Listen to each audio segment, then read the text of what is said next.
They worked in secret, ignored and forgotten. But without them, America would have never reached the moon.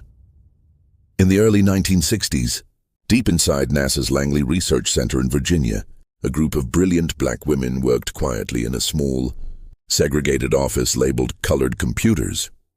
They weren't astronauts or famous engineers, but they were the mathematical minds that powered every launch, every orbit, and ultimately the mission that took humanity to the moon.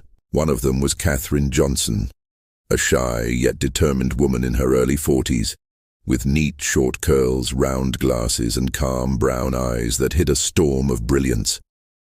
Dressed in a simple blue dress and low heels, she carried her notebook everywhere, pages filled with complex equations that no one else could solve as fast as her.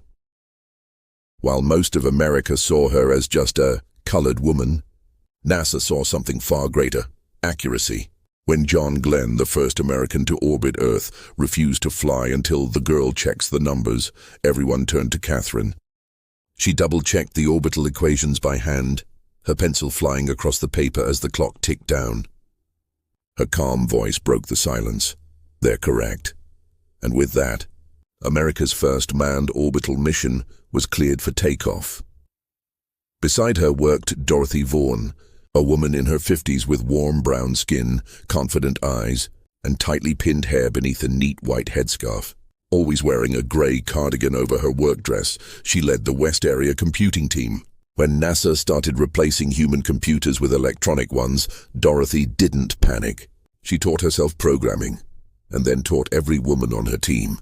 By the time the machines arrived, her team was the only one ready to run them.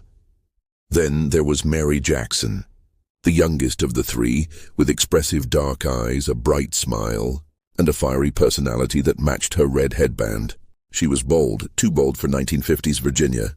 When she was told she couldn't take night classes at an all-white school to become an engineer, she went straight to court and won.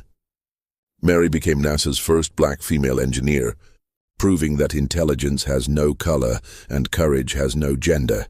These women, Katherine, Dorothy and Mary, changed history not with rockets or fame, but with resilience, math, and unshakable faith in themselves. They worked behind the scenes through racism, segregation and doubt, calculating, coding, and building the foundation for Apollo 11, the mission that landed man on the moon. When the world celebrated the moon landing in 1969, few knew their names. But decades later, history finally corrected itself. The film Hidden Figures revealed their story to the world.